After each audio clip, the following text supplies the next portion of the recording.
Welcome, everyone, to the University of New Mexico Law and Mental Health Series, weekly discussions of practice and science featuring experts in behavioral health and the law. This series is run by the University of New Mexico's Department of Psychiatry and Behavioral Sciences in our Division of Forensic Behavioral Sciences in support with the New Mexico Behavioral Health Services Division. I'm Anthony Perillo. I'm the Forensic Psychology Training Director here at the University of New Mexico. For our talk today, if you have any questions for our presenter, you can enter those in the Q&A box anytime you feel comfortable. Do know that we hold questions until the end, and oftentimes it's not possible for us to get through all of them. In terms of continuing education credits, if you are pursuing continuing medical education credits, there will be a sign-in sheet posted in the chat box shortly that you can complete for your credits. For those of you that are pursuing APA continuing education credits, you'll keep an eye on the chat box near the end of the presentation. There will be a link to a survey that you can complete, and upon completing the survey, you can get a certificate for CEU credits. So keep your eye on that chat box near the end of the presentation, near the top of the hour, and make sure that you bookmark open that link before the webinar closes. Make sure that you save a completed copy of your certificate after you complete the survey. We don't have certificates after the fact. If you missed our most recent talk in the series, Dr. Colleen Barries's discussion of outcomes for those with autism spectrum disorder is now available on our YouTube channel. The recording for this week's talk should also be available on our YouTube channel sometime later this week, and a version of PowerPoint slides for those that have registered for the series should be available later this week as well. As a heads up, next week we have University of New Mexico's own Dr. Randy Otto, who'll be discussing core principles of forensic report writing. But circling back to this week, I'm excited to introduce you to today's speaker, who'll be discussing forensic review of records and its impact on clinical judgment. Today, we have joining with us Dr. Michael Chafetz. Dr. Michael Chafetz is a board-certified neuropsychologist in independent practice in New Orleans. His research interests have focused on the validity of Social Security disability examinations, where he has sought to understand how validity testing operates in low-functioning claimants. This research led to an initiative to help the Social Security system produce more accurate assessments. His practice provides neuropsychological expertise in litigated matters, and he's frequently court-appointed. He's also been engaged in evaluations for pilots and air traffic control specialists and does licensing board evaluations. The current focus of this talk came about after he faced with a Daubert Motion-To-Exclude in a litigated matter in which he had only done a review of records but not an evaluation itself. This made him realize that the review of records had to be scientifically defensible and able to withstand these kinds of challenges. This realization turned into a multi-author international AACN best practices article on reviewing records, which is the focus of today. Dr. Chafetz, on behalf of the University of New Mexico, thank you so much again for joining this series, and we're excited for you sharing your expertise and your experience in this area with us today. I will go ahead and toss it over to you. Okay, well, thank you very much. I really appreciate your inviting me to do this. It's a lovely venue that you've got going here, and I'm just grateful that you gave me the opportunity to do this. And also on the first slide, afterwards, if you think of a question or just want to talk about an issue, it's easy to reach me. Somebody can email me, and feel free to do so. So thank you for doing the bio there. I just wanted to emphasize what a shock it was to be faced with a Daubert motion for a records review. And, you know, I was thinking about this just even recently, that how many of you think about how you were trained to do a review of records? I don't think I was. I think it was just sort of automatically assumed. People would comment on it. You know, you have to talk about this and that.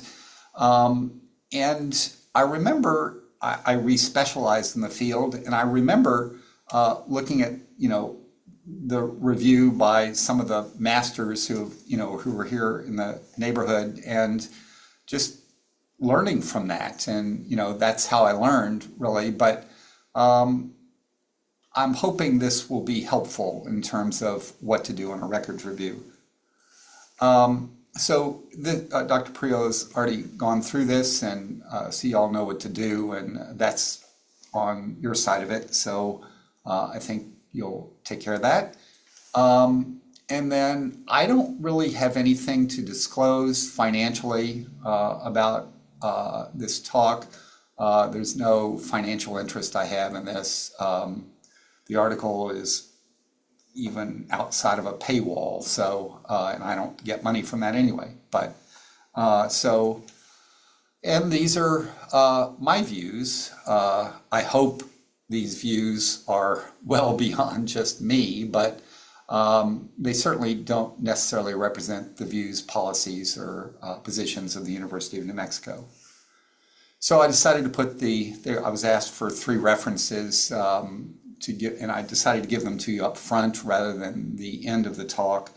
And the first one is the multi-authored paper, Academy paper on review of records, best practices paper. And that link will take you to the paper without being behind a paywall. So, and then we have the American Congress of Rehabilitative Medicine diagnostic criteria for mild traumatic brain injury that came out a few years ago, and the Sherman, Slick, and Iverson 20-year multidimensional malingering criteria update. So these are all helpful, I think, and there'll be other citations along the way as well.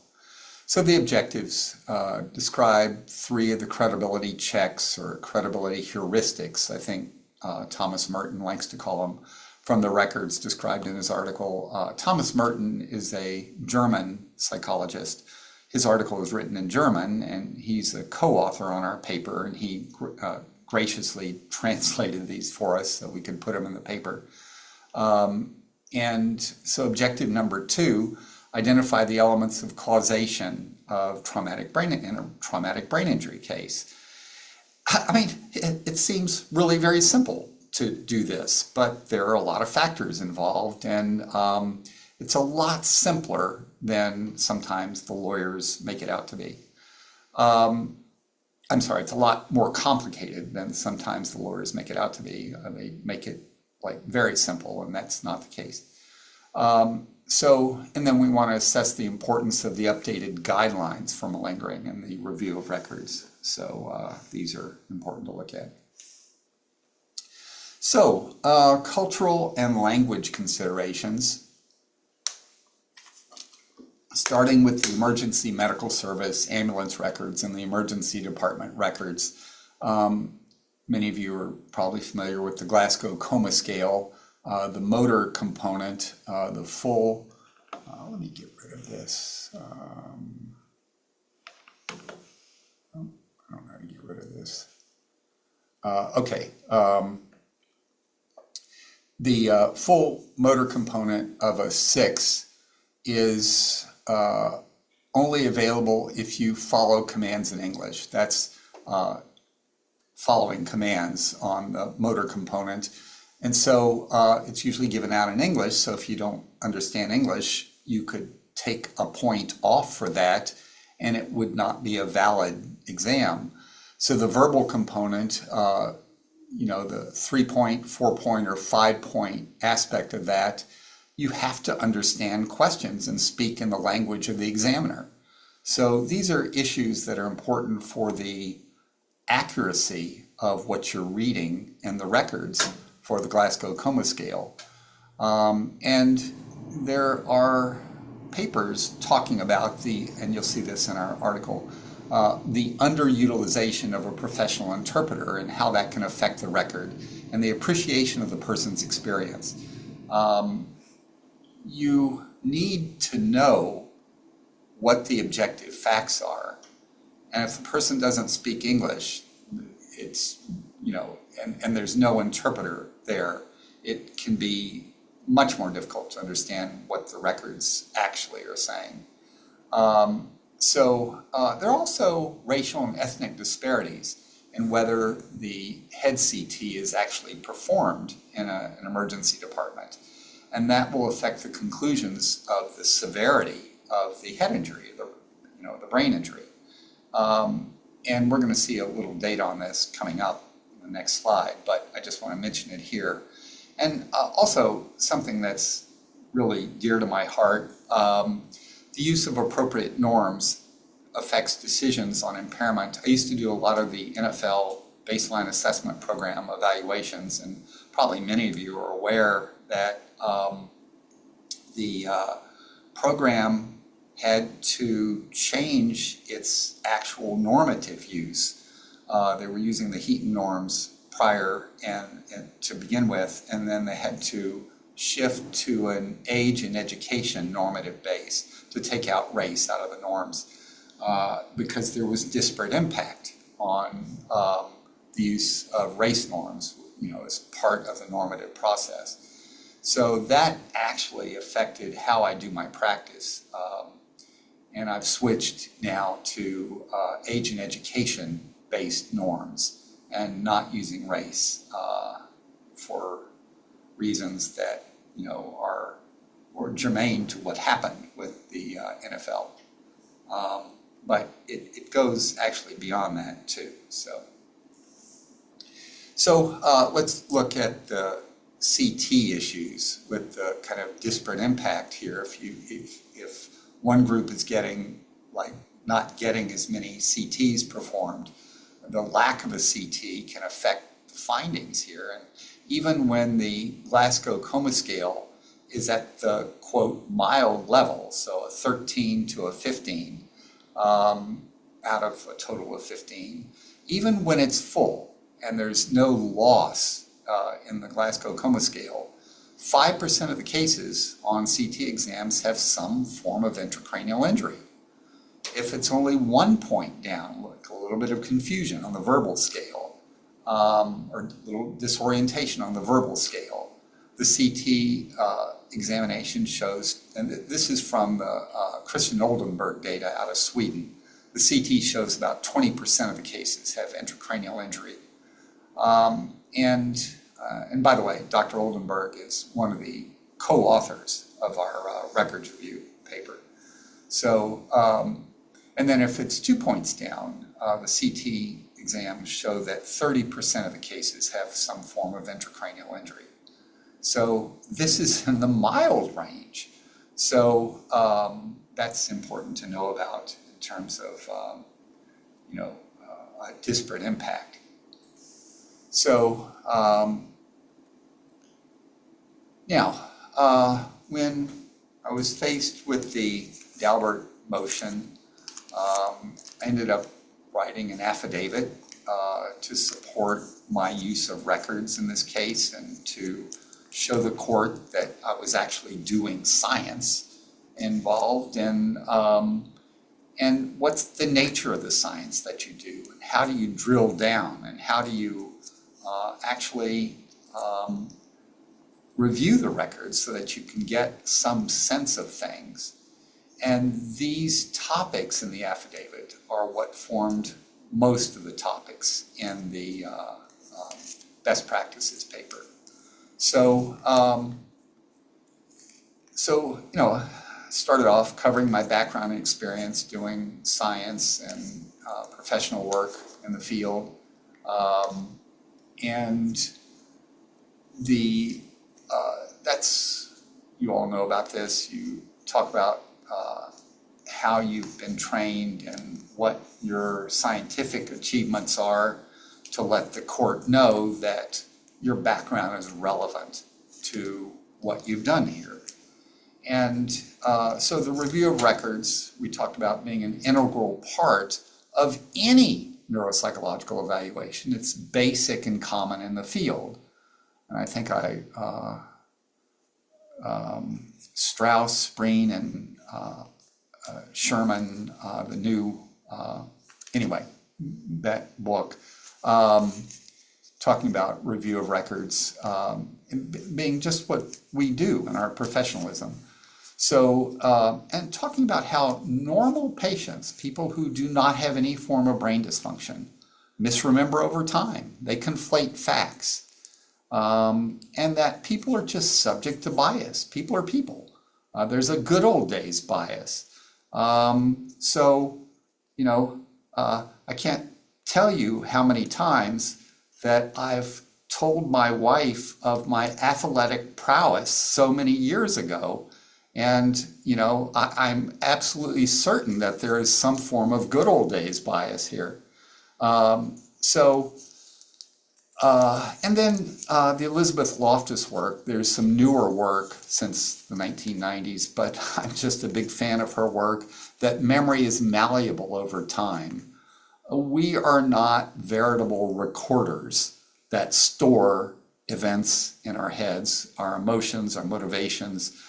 Every other factor comes into play in how we issue the memory of these past events. People may be poor historians.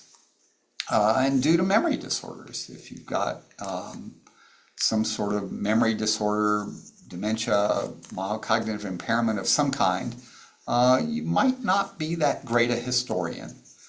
And there are also motivational reasons to not be a good historian. And, you know, if you're getting it from a spouse, some spouses are good historians, some are not. Importance of verifying and validating self-report via the records. So that's another thing we talked about in the affidavit.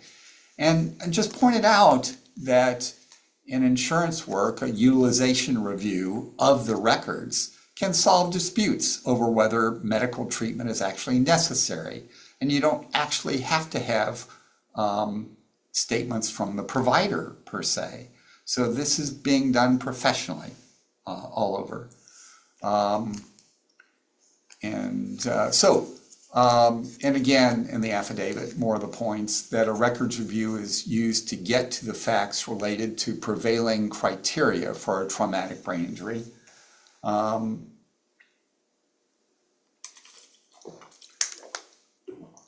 And whether there was a brain injury and how serious it was is a matter of what's in the records.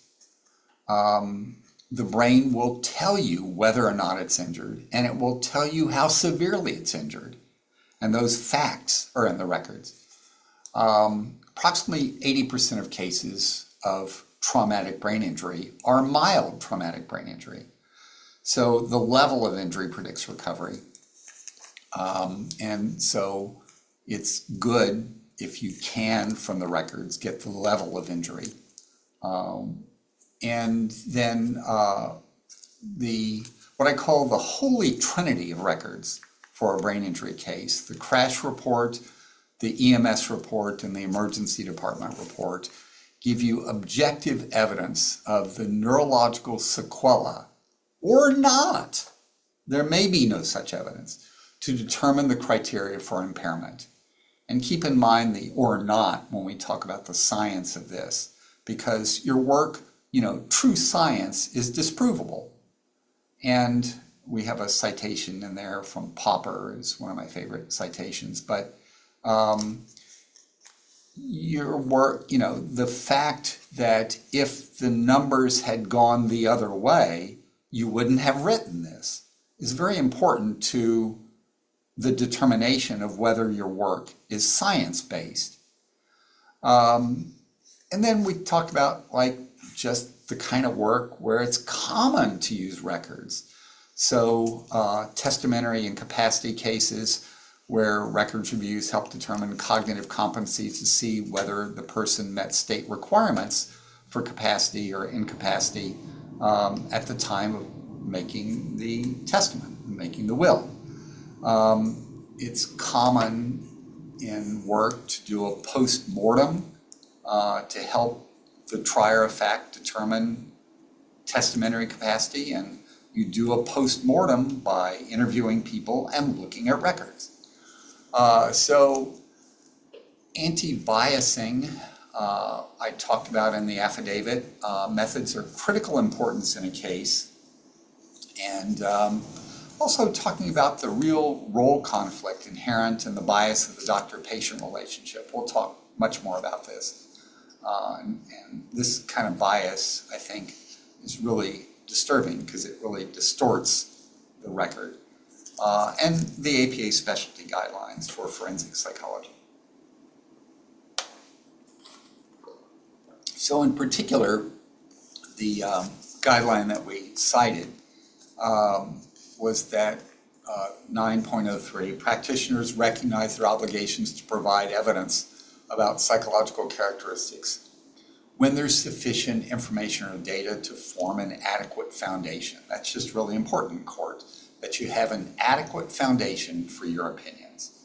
So you may not be able to get a good psychiatric diagnosis from the records without actual testing.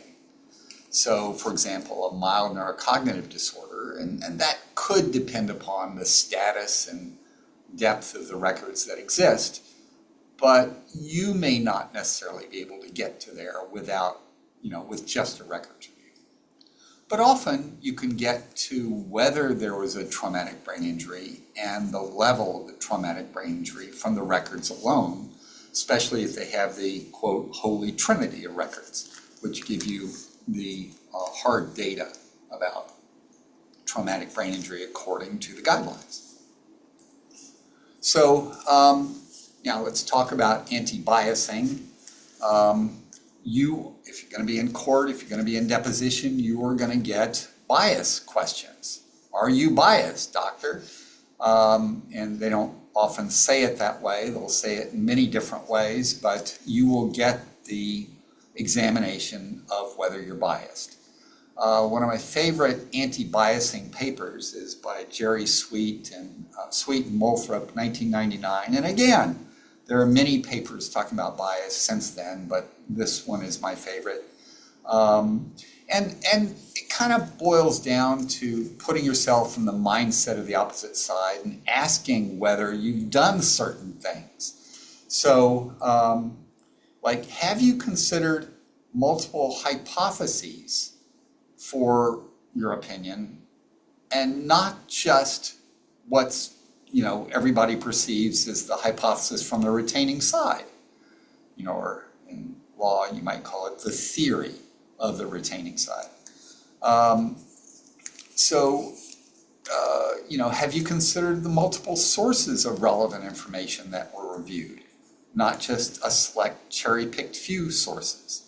Have you considered multiple possible causes for the symptoms or the inconsistencies that you see? Have you asked yourself whether the same decision guides and opinions would have been obtained if you'd been retained on the other side? Have you considered base rates of your diagnoses or the outcomes considered? Have you discussed the underlying science involved? And have you avoided dramatic descriptors? And we'll get to that a little bit more. So, anti-biasing methods. You start in the first phone call with the retaining party. What I say is that, we kind of go through what the case is about, and if the call gets to where it looks like they may want me to take the case, or, it looks like there's a meeting of the minds, I will say, yes, but you have to know that I am dedicated to the science and the findings, and I do not lean toward the retaining side. I state that right in the first phone call. And it followed through in my engagement letter. Dr. Chafetz does not bias toward the retaining party and will be reporting the findings in accordance with the science. I can't actually read over there. And the trier of fact can more easily come to the truth. So you see this of me documenting things from the very first phone call and in the engagement letter before the work even starts. And then even in the consent form, when you've got the claimant with you and it's before the work starts, you talk with the claimant, and the consent form, informs the claimant that the work is based on the findings and not the wishes of either party in the case. And I inform them, I'm not a party to your lawsuit. So, I'm just dedicated to whatever the findings are. And that's how I'll report it. It may help you. It may hurt you. I don't know yet.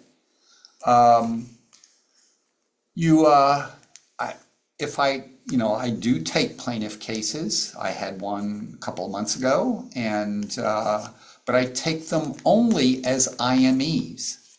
And I tell the lawyer up front, this is how I will take your case. And so I can avoid the bias of the doctor-patient relationship.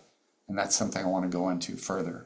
And then, like, you've got your report just about finished, about ready to turn it in, and you're editing it and reviewing your report. And I get really obsessive at this point, but the method of actually sort of the method that started me off getting really obsessive was this. I don't really use the little guy anymore, but I would put this little opposing attorney on my shoulder, pointing out, hey, Dr. Chafetz, why did you use that descriptor? Isn't that an inflammatory thing about my client? Or Dr. Chafetz, you know, you talked about that part of his history. What's the relevance of that? You know, you talked about his college exams, the SATs, but that's not part of this case, is it, Dr. Chafetz? Well, yes, it is. I find it actually, I'm calm in court when I'm faced with a cross-exam about bias, even when the attorney gets pretty exerted. You know, I have no way of knowing the findings before I do the exam. You know, I've told him from the first phone call, it's in my engagement letter, it's in my consent form, and the jury can see this, the judge can see this. So what you're saying in court is literally true. So now the really interesting literature that I want to talk about, the irreconcilable role conflict between therapeutic and forensic roles acting together. That started off really by Greenberg and Schumann in 1997 with the title, Irreconcilable Role Conflict. And then they've got a 2007 article, a 10-year update, When Worlds Collide. The Strasburger, Gutiel article in 1997 on wearing two hats, the Slavenko article, and then Ryan Schroeder and I wrote a chapter for the Schroeder and Martin book on validity issues in 2021, in which we talked at length actually about the difference between claimants and patients in a neuropsychological exam. The treatment bias, and you know, if I were interacting with you, I'd ask you to tell me how many of you have been treatment people before you were forensic people, or at the same time even. You know, when I did a lot of treatment, I did a lot of therapy in my early years. I liked doing therapy. I was vested in my patients. I really wanted to help them. I would do almost anything to help them. But you think about that irreconcilable role conflict, that treatment bias can often neglect or disturb evidence.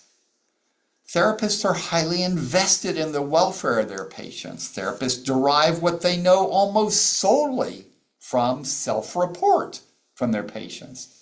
It's often uncorroborated and not validated. Now, those of you who are therapists know full well that down the line and 4 or 5 therapy sessions later, it has to remain consistent, or you'll take deeper dives in therapy and find out the truth. But, you know, for a forensic case, it's often uncorroborated and not validated. Patients and claimants have different goals. Doctor, you know, I don't know what's wrong with me. It's hard for me to pay attention. It just started. Can you help me? I don't really know what's wrong. Versus, hey, doc, I know I have a memory disorder from that accident.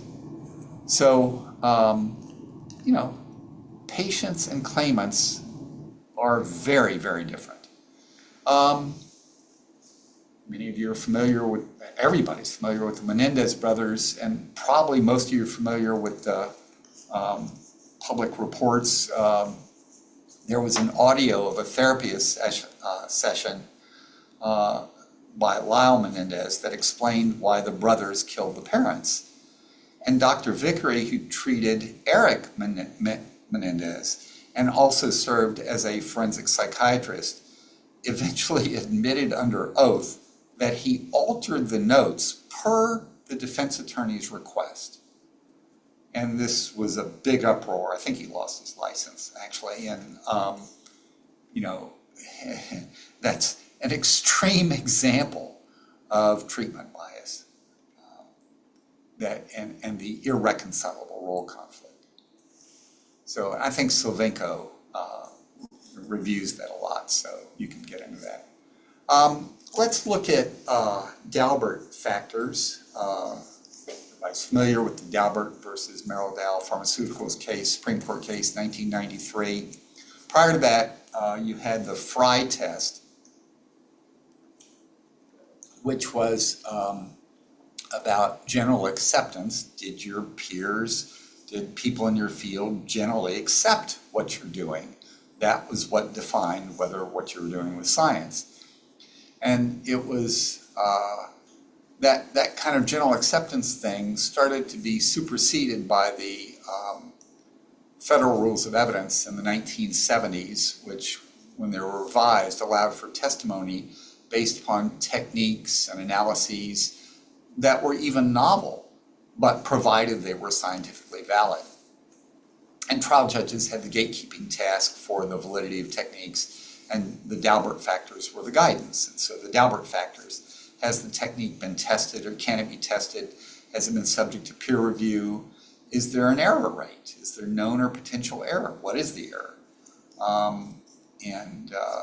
It's really interesting because validity work seems to me to be the highest standard, because in almost every case you can cite the error rate for the things you're doing. So, and that's actually how I do my validity work now. I'm citing my error rates, the false positive error rates. So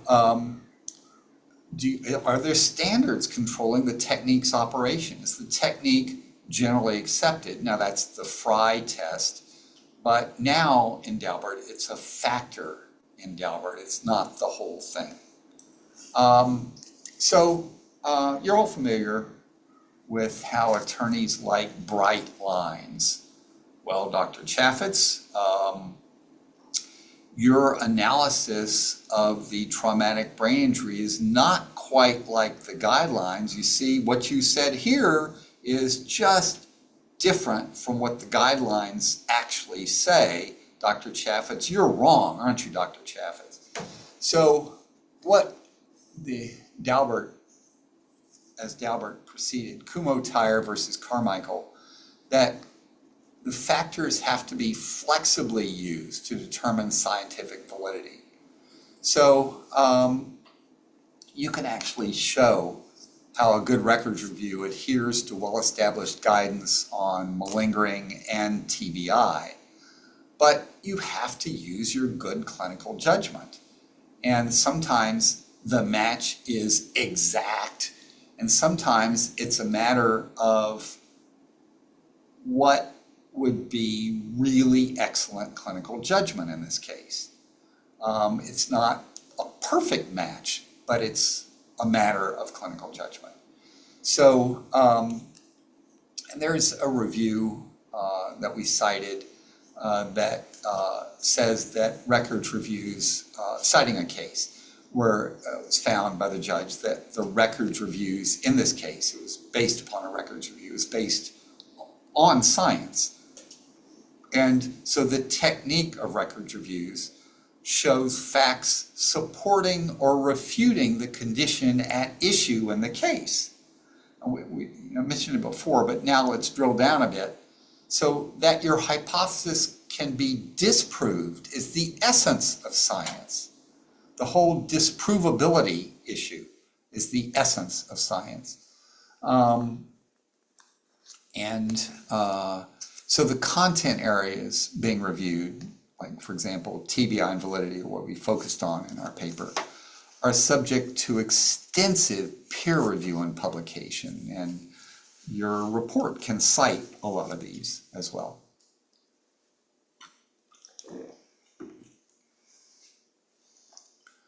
Okay, so causative factors in a case: pre-morbid, pre-existing conditions, medical, psychiatric, educational, employment records. The diagnosis of brain injury is based upon the initial injury neurological indicators as first-line evidence. And that's in these, what I call the Holy Trinity of records. And it's important for the determination of what you're making in the review of records. Now, so a lot of you who do neuropsychology work forensically, you know that you need direct evidence of the presence or absence or location of a finding that suggests brain damage. Cognitive testing by itself is not enough in forensic work. Why? Because cognitive outcomes are subject to so many other factors, so that you can't draw a direct line from the cognitive testing results to the brain damage and say, oh, there's a low score here, boom, that's evidence of brain damage. Also, imaging does not always correlate with cognitive changes. So are there other factors that produce lower test scores? So attorneys tend to focus on a direct line, talking about causative factors again, on a direct line from the event to the current findings. Neuropsychologists need to be aware of other causative factors.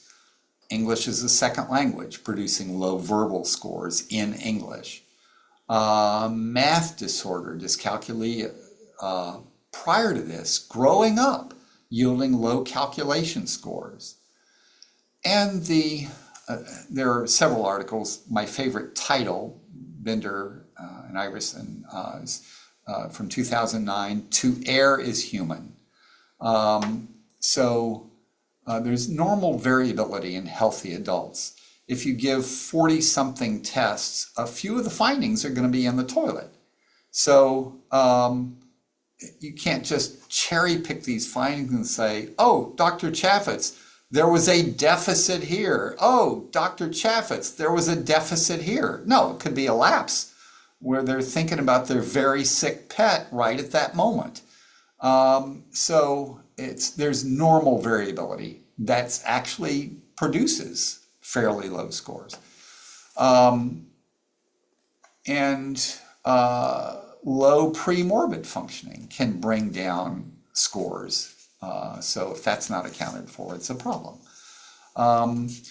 Undetected malingering in other reports can be illuminated. Medical and psychiatric factors that lower cognitive functioning. Just look at the table 1 by Dr. Kyle Boone in our records review paper. That was a total gift to the paper. She had that just ready to go when we proposed the paper to her. So that was great. So credibility heuristics. Thomas Merton's translation of his 2020 work for our paper.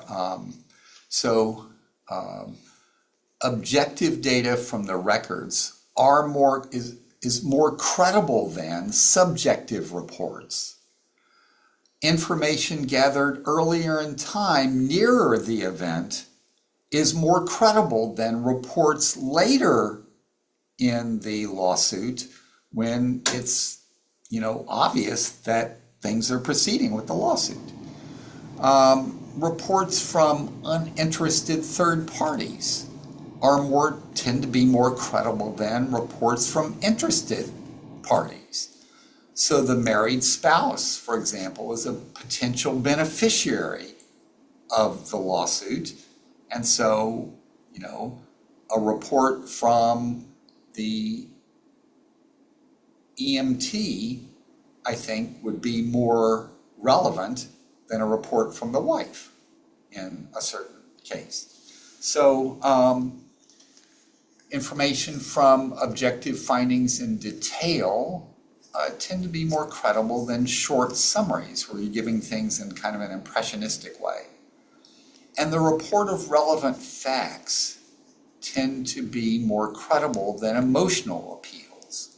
I've read in certain reports where the writer will talk about, well, you know, we have to know that the brain has the consistency of Jell-O. Now, why would you write that in a report other than to appeal to a certain set of findings? And that distracts from the actual TBI analysis. So there are mistakes in the records.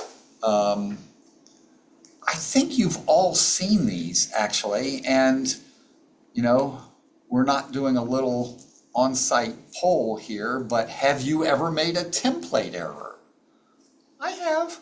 I try to be very careful about that, but sometimes it slips through.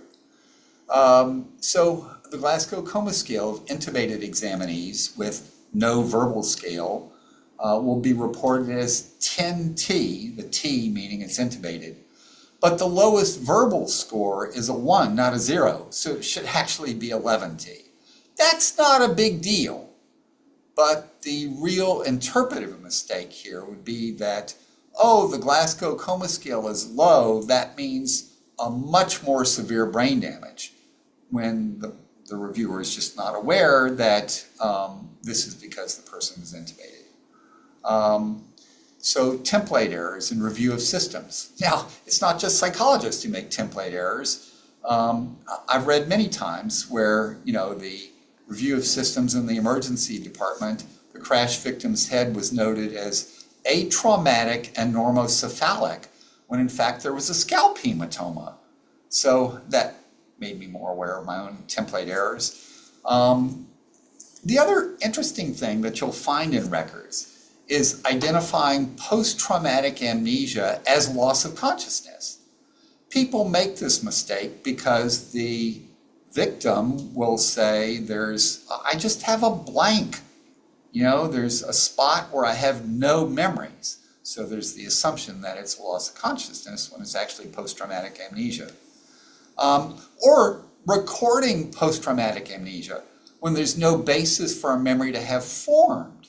So if you were asleep and not aware of how the crash happened, or intoxicated, or on medications that interfere with recall, you know, there's no basis for the memory, but that absence of the memory will get recorded as post-traumatic amnesia when that's a mistake. So now let's look at examinee self-reporting, and keep in mind that claimants have different goals than patients, and the burden on a claimant is to prove an impairment. That's with disability cases, that's with litigation, that's where the burden lies. So that certainly affects self-reporting. Clinical providers treat a claimant's self-report as evidence for the claimed condition without verification. That's an interesting and important problem, because you have to really verify evidence. What's the real evidence? And that's why I look at the, quote, holy trinity of records to get real evidence. Traumatic brain injury litigants are known to underreport pre-injury problems, headache, confusion, depression, anxiety. Iverson showed mild TBI claimants endorse fewer pre-accident symptoms than controls. And if there are invalid performance validity tests, they report even fewer symptoms. So that's an interesting finding. Passing or failing validity tests, you know, changes the accuracy of symptom reporting in adults and children.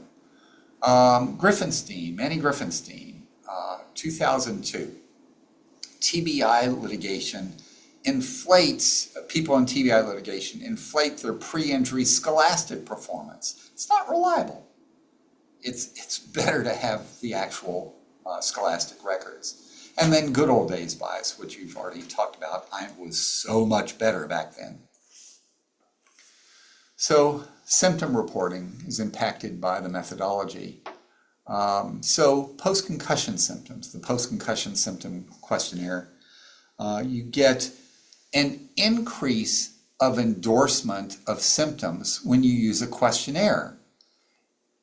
If you instead used a structured interview about the condition, you'd get lesser endorsement. And if you use open-ended questions, you get the fewest symptoms obtained. And I made a conscious decision some time ago, several years ago, that my interviews are open-ended about current symptomology and problems that are attributed to the index accident. The idea here is that if the claimant is really experiencing problems, these will be reported. I mean, think about why you go to your own doctor. You go to your doctor and you will report your symptoms. That's the basic assumption of this. You don't need reminders. And so I don't like to, quote, lead the witness here. Somebody uses a post-concussion symptom questionnaire 2 years later. I just almost automatically discount it. Another point, symptom checklists do not have validity scales to determine over or under reporting. So that's a problem with that same questionnaire.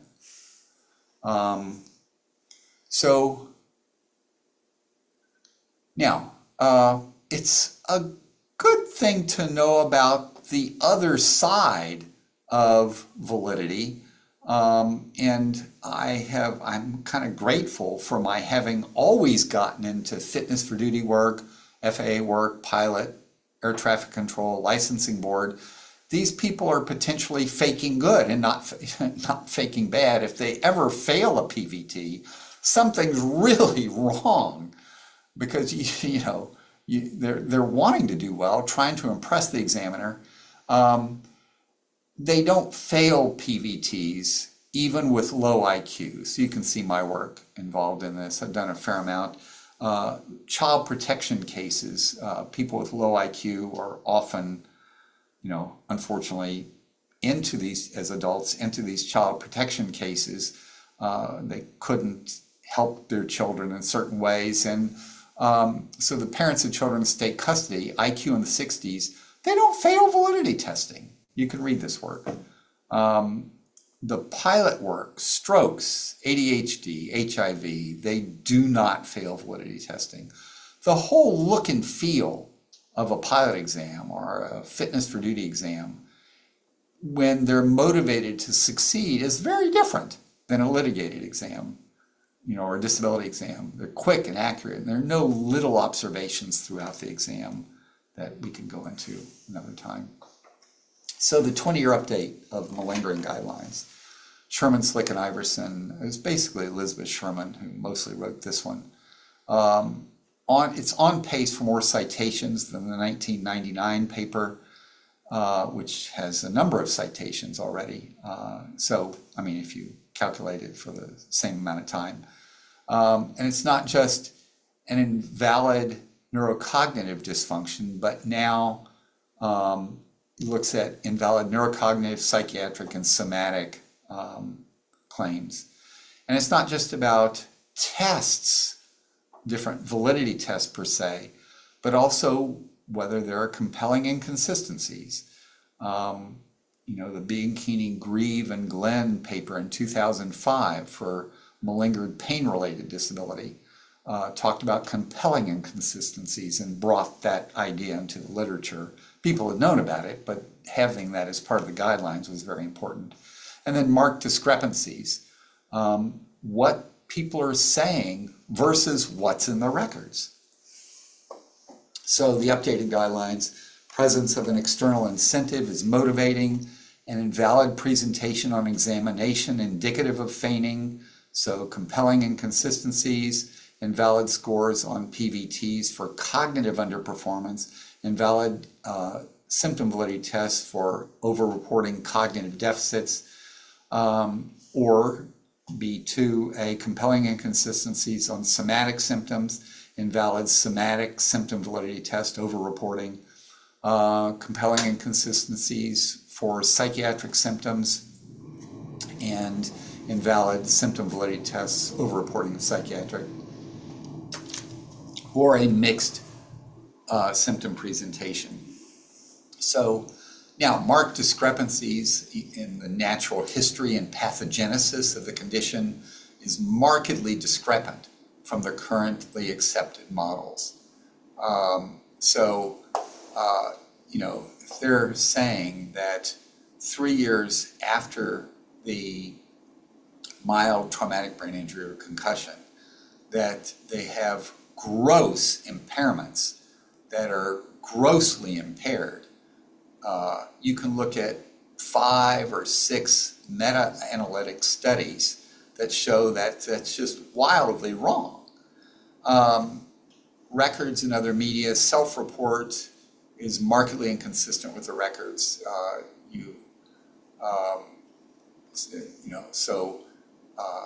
The claimant says, I can't work due to low back pain, but there's a video of helping their neighbor do a brake job on the car with the torquing and the twisting.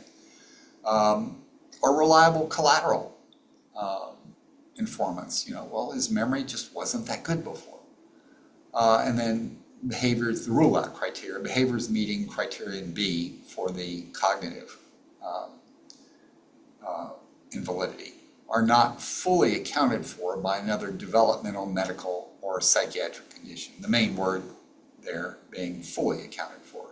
I've seen this actually a couple of times in my record. But the basis for TBI guidelines, the Rough article in 2009, it's really a precursor, but also occurred after the American Congress of Rehabilitation Medicine guidelines in 1993, which were widely used, the World Health Organization guidelines in 2004. But it captures evidence-based reasons for the choice of guidelines, shows how to avoid false positives and false negatives in the reasoning about traumatic brain injury. So there's no loss of consciousness, but other criteria like confusion avoids a false negative about traumatic brain injury, or there's loss of consciousness, but it's attributed to syncope, avoids the false positive issue about traumatic brain injury. So, and now you can actually use the link on the slides. I think you're going to get the slides. With criterion 1, a plausible mechanism of injury.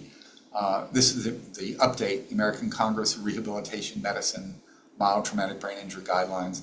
What I really love about this is the first 2 authors, Silverberg and Iverson, are neuropsychologists. So that puts the medical community and the lawyers on notice that psychology is the leader here. So one or more clinical signs attributed to brain injury, acute symptoms, some of these are subjective cognitive symptoms. Cognitive ones have to be early, but the clinical signs, are what we're after a lot in the records. Clinical exam and lab findings, you do find these in the records as well. And blood biomarkers, which aren't as big a factor yet, but they're bound to be a larger factor down the road.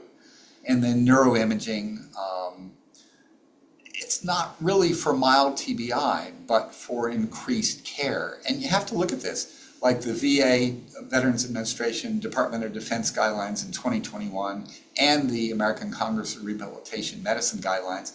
You got to keep in mind that this was for generally acute care of the individual. What's the level of care that we need? So how bad is the brain injury? That's the thinking here. But in forensic work, we're going like 2 years later, 3 years later, to find out what it was like back at the time. So you got to keep in mind these differences.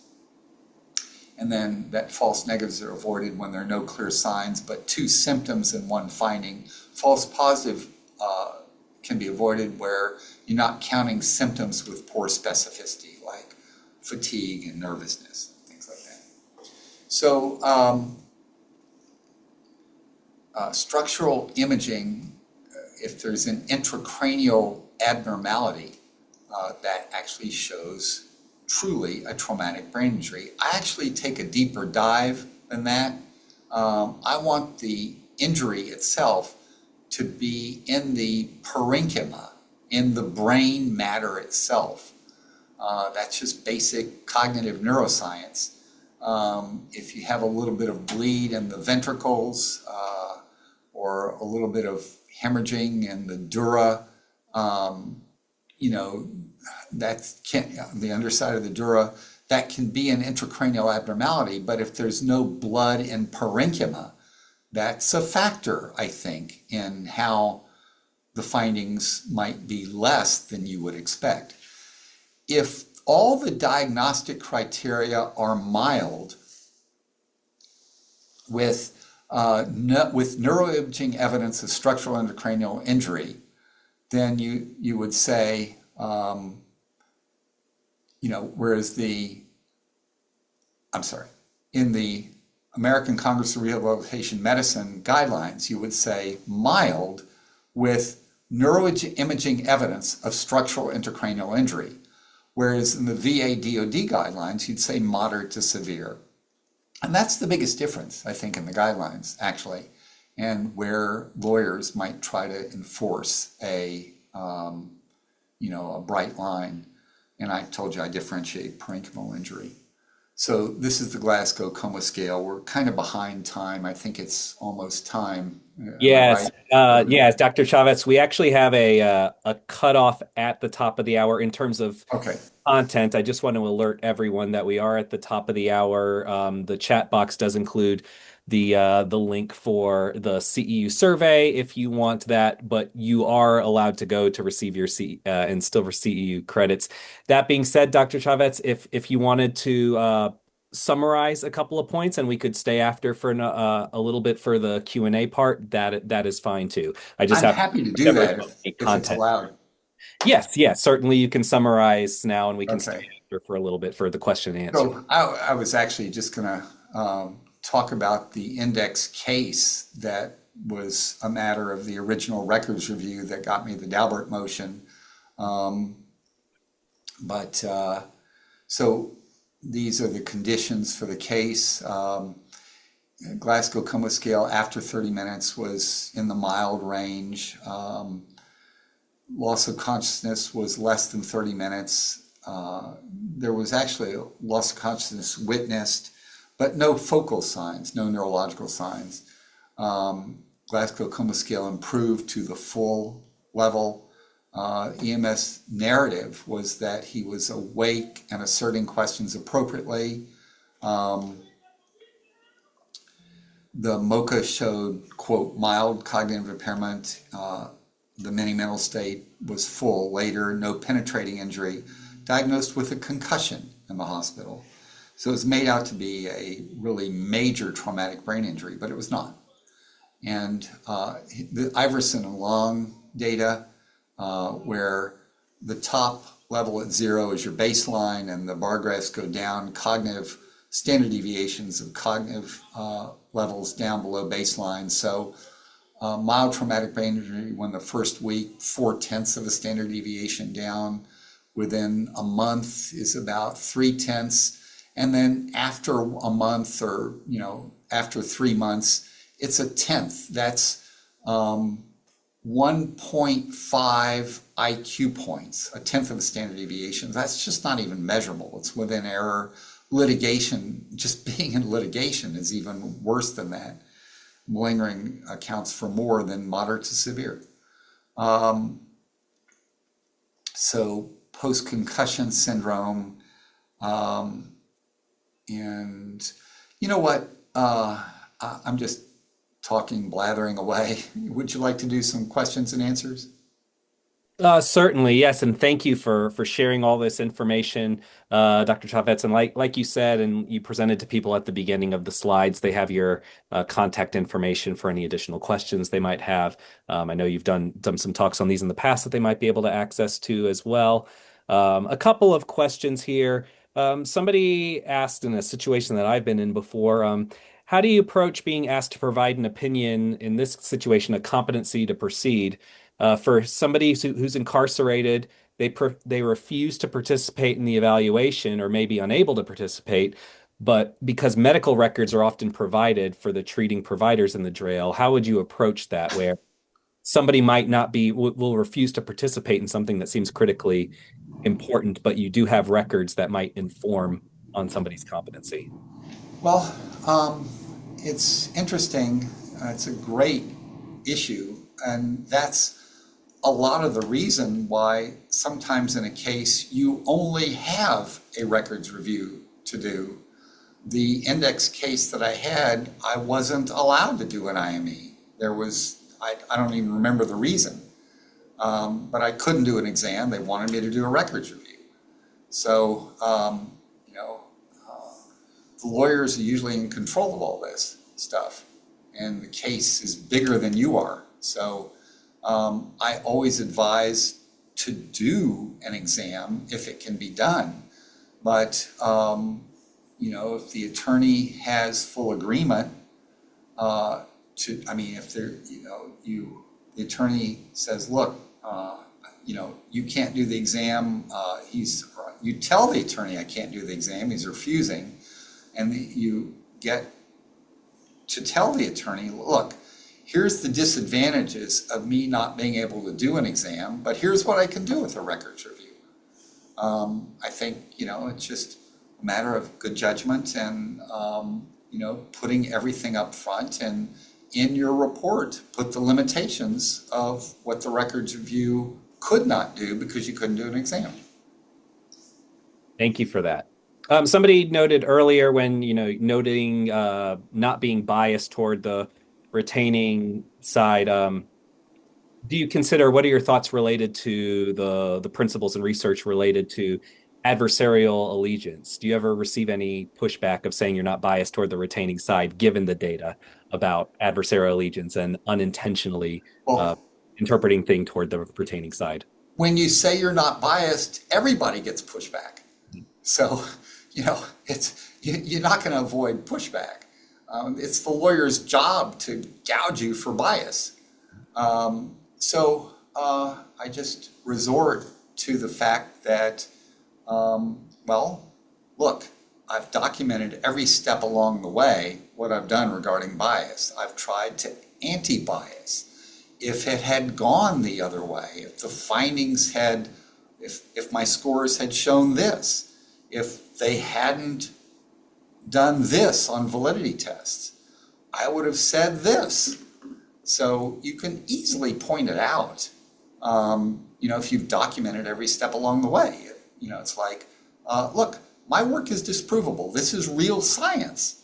So you say, look, I have had these scores. This is what your claimant did. Your client did this. I didn't do this to your client. Your client actually did this on my exam. Now, if your client had done this, then I would have said something different. So, Thank you. With the updated diagnostic criteria for mild TBI, as you pointed out, how do you view the within 72 hours criteria for symptom development? um, so, again, there's no bright line with any of this. It's like, yes, that's a good piece in the guidelines. And also, I'm looking at it 2, 3, and 4 years later.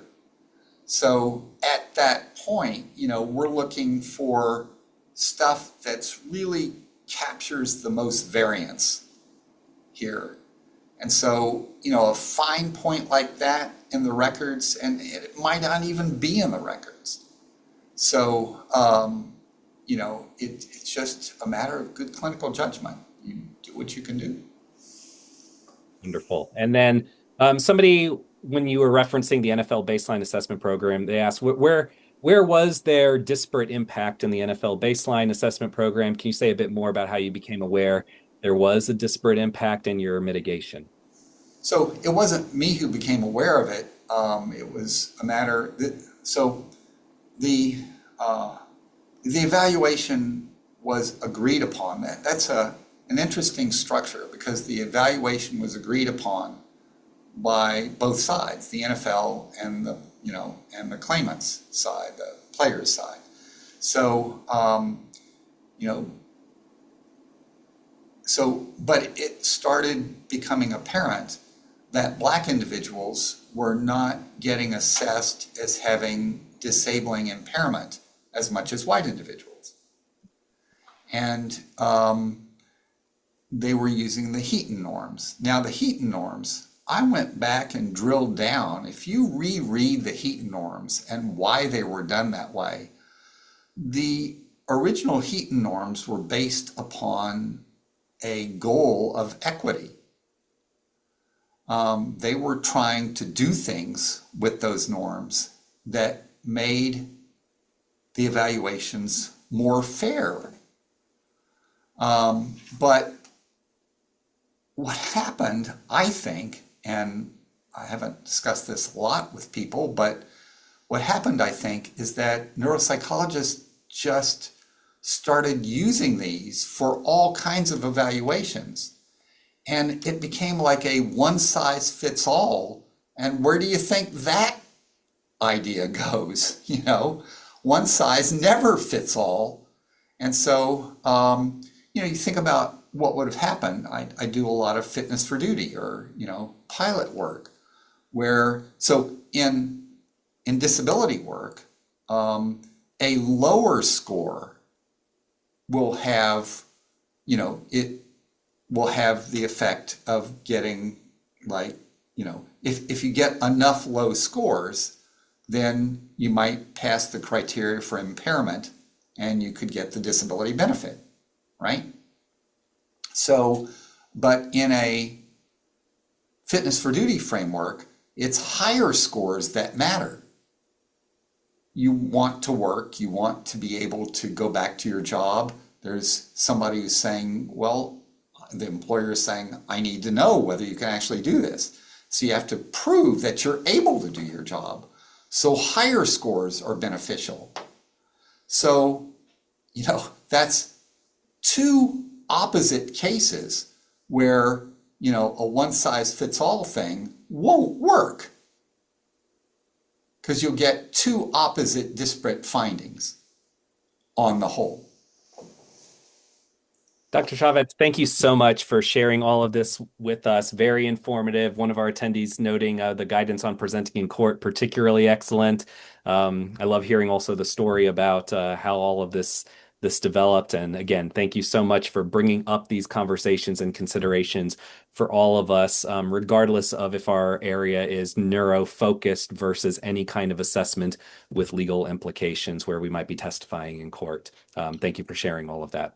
Yeah, thank you again for inviting me. It was really kind of nice being with you guys. And Absolutely. And that wraps up this week's Law and Mental Health series. Next week, we have Dr. Randy Otto, who will be presenting on principles of forensic report writing. So we hope to see you then for another great discussion of issues in behavioral health and the law. Until next time, take care.